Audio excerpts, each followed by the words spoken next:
Bonjour, dans cette vidéo, nous allons parler de transport. Tout d'abord, nous allons parler de l'avion. En général, si tu vas en France, tu vas arriver à l'aéroport Paris-Charles de Gaulle et tu vas aussi repartir de cet aéroport.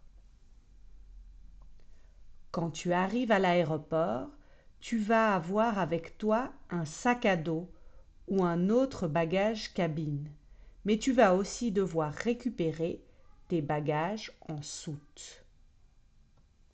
Ensuite, tu vas devoir passer le contrôle aux frontières. Tu entres dans l'espace Schengen.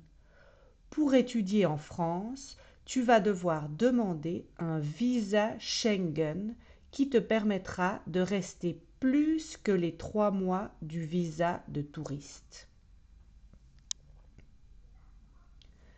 Pour partir de l'aéroport et aller à ta destination finale, tu peux prendre un train, par exemple un TGV, un train à grande vitesse. Tu peux aussi prendre le RER B qui va t'amener à Paris. Mais tu peux prendre aussi un bus, par exemple le Roissy Bus qui t'amène au centre de Paris. Bien entendu, tu peux aussi prendre un taxi ou un VTC comme Uber. Et finalement, tu peux prendre une voiture ou une moto si quelqu'un vient te chercher. Au retour, quand tu rentres en Argentine, tu vas devoir respecter des étapes pour arriver jusqu'à l'avion. D'abord, l'enregistrement. Tu vas aller à un guichet ou un comptoir où tu vas donner tes bagages, les bagages de soute. Et quelqu'un va te donner la carte d'embarquement qu'on appelle aussi en anglais boarding pass. Après cela, tu vas passer un contrôle de sûreté. Le contrôle de sûreté se passe en 3 étapes. Tu déposes tes bagages à main et tes effets personnels, par exemple des vêtements, un appareil photo, ton téléphone, dans des bacs. Ensuite, tu présentes ta carte d'embarquement, ton boarding pass et puis tu passes le portique de détection. Après le contrôle de sûreté, tu dois passer la police aux frontières. Tu vas montrer ton passeport. Et finalement, tu vas aller à la porte d'embarquement. Par exemple, ici, c'est le numéro M25. Ça, c'était pour l'avion. Mais en France, on peut aussi bien sûr se déplacer en train. La compagnie de train française s'appelle la SNCF. En train, tu peux choisir différents types de trains. Tout d'abord, le TGV. C'est un train rapide qu'on appelle train à grande vitesse. Tu peux te déplacer en train, en TGV, en France, mais aussi aller à l'étranger, par exemple en Suisse, à Genève ou à Lausanne, en Belgique, à Bruxelles, etc. Tu peux aussi prendre l'Eurostar qui traverse la Manche pour aller au Royaume-Uni. Un autre type de train, ce sont les trains intercités, des trains de longue distance, mais qui ne sont pas rapides comme le TGV, des trains normaux. Et finalement, les TER, trains express régionaux, qui sont les trains qui s'arrêtent dans toutes les villes et dans tous les petits villages, très pratiques pour aller dans des villes plus petites que les intercités ou les TGV.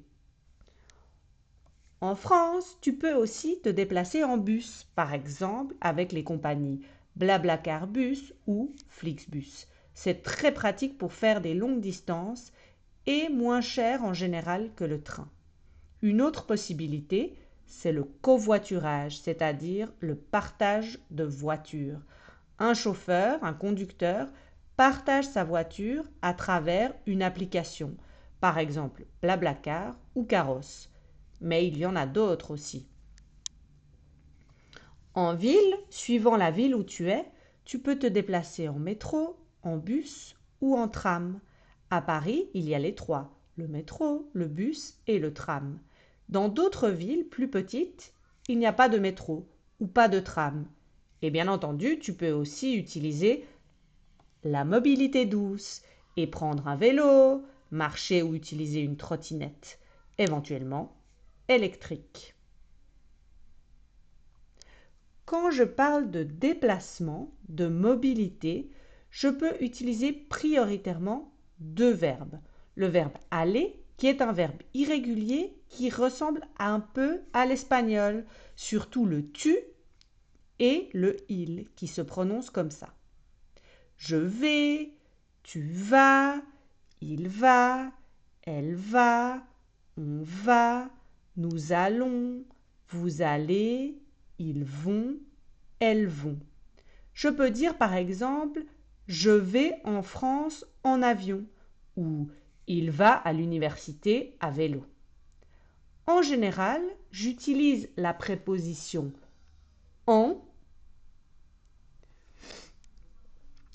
quand je suis à l'intérieur du moyen de transport. À l'intérieur de l'avion, donc en avion. À l'intérieur du train, donc en train. À l'intérieur de la voiture, en voiture. Un moyen de transport extérieur, je ne suis pas à l'intérieur, je suis à l'air libre, je vais utiliser à vélo, à pied. L'autre verbe que je peux utiliser, c'est prendre, tomar. Il se prononce comme ça.